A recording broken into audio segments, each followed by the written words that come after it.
आज आप सबके दिमाग में ये आ रहा होगा कि नीम करौली बाबा थे कौन।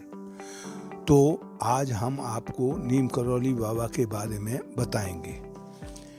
वैसे उत्तर प्रदेश के आगरा जिले के नागौर गांव समूह के अकबरपुर गांव में एक कुलीन संभ्रांत वैभवपूर्ण ब्राह्मण परिवार में प्रकटे श्री लक्ष्मी नारायण शर्मा बाबा जी महाराज धन धान से परिपूर्ण संपत्ति युक्त अपने पूर्वों की जमींदारी या वैभव की बाल्यावस्था किशोर अवस्था के बीच में वे त्याग कर घर से निकल गए थे। जन कल्याण अवतरित जन्म से अंतर्मन से परम बैरागी बाबा जी के लिए विमाता का व्यवहार एकमात्र बहाना बन गया। गृह त्याग हेतु अकबरपुर की एक वृद्धा के अनुसार बाकी डोर तो सदा राम में लागी रहती और पैतृक घर से निकलकर जानकारी के अनुसार वे सुदूर गुजरात प्रदेश के मोरबी नामक स्थान से लगभग 40 किलोमीटर दूर एक वैष्णव संत के पास बबनिया नामक गांव में 6-7 वर्ष तक तथाकथित योग साधना में रत रहे।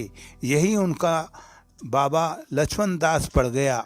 इस कथित साधन काल में वे अधिकतर वही एक तालाब में भी गर्दन तक डूबे संसार से दूर रहते थे और तभी उन्हें तलैया बाबा का भी उपाधि मिल गई।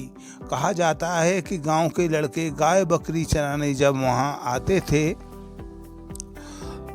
तो स्वयं शुद्ध रूप अवतरित बाबा जी महाराज को किसी प्रकार की सिद्धि प्राप्त हेतु कोई प्रयास की आवश्यकता ही नहीं थी, परंतु त्रिमुनि माया के संभूत तथा प्राप्त शरीर को पंच तत्वों के आकर्षण से मुक्त रखते हुए रजोगुणी या तपोगुणी तत्व का विभिन्न क्रियाओं द्वारा शुद्धिकरण हर अवतरित विभूति के करना पड़ता था।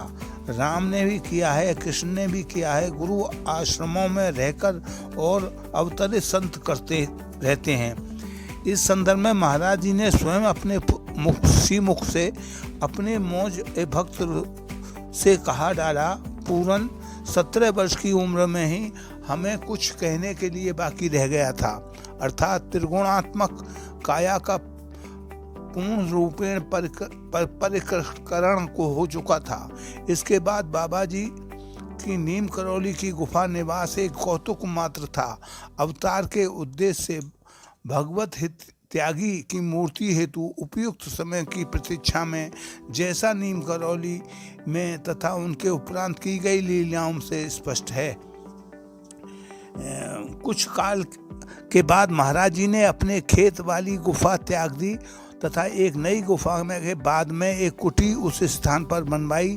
जी संयुक्त बने काले वृक्ष के 20-25 गज दूर तक उत्तर पश्चिम की ओर वैसे ही उस स्थान पर निकृष्ट था जहां पास से मनुष्य उनके गधे और सभी विष्ठा करते थे, परंतु सकल भूमि गोपाल जी बाबा ने कोई रोक कारण नहीं हो सकता था। शीघ्र ही वह कुछ हटकर पेड़ के पास महाराज जी ने एक हनुमान विग्रह की स्थापना भी की कर बिना उसके ऊपर वर्तमान रूप मंदिर नुमा भवन बनवाए। मूर्ति दीवार के सटकर सीमेंट की बनाई गई। हाथ ब्रज और ध्वजा बिरादे, कांधे मूंज जनेऊ साजे वाली मुद्रा लिए उसी के पास वृक्ष के दूसरी ओर एक शिवलिंग की स्थापना कर दी। एक हवन कुंड बनवा लिया और वहीं महाराज जी की चौपाल भी लगने लगी थी। भक्तों के गांव वालों की भीड़ एक कीर्तन भजन तथा भिन्न भिन्न पौराणिक एवं अन्य प्रकरणों की वार्ताओं में यहीं चलती रहती। इस मंदिर में पूर्ण रूपेण यथाविधि प्रतिष्ठान में बाबा जी महाराज एक माह के हवन कुंड महोत्सव का भी आयोजन किया। लीला नामक इस यज्ञ में जगह जगह से प्राप्त सैकड़ों भवन सामग्री व घी आदि का उपयोग हुआ। इस प्रकार व्रत भंडारा भी आयोजित हुआ, जिससे आसपास के गांव के जिलों से आए हजारों स्त्री पुरुष, बाल वृद्ध, युवक युवतियां नित्य हलवा पूरी आलू का प्रसाद पाया।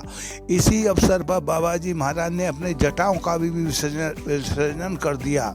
इसके बाद महाराज जी प्रसिद्ध ख्याति स्वयं चहुं ओर फैलने लगी और दूर दूर से भक्त, जिज्ञासु, आरती, दीन दुखी उनका अमोघ आशीर्वाद पाने के लिए नीम करौली आने लगे।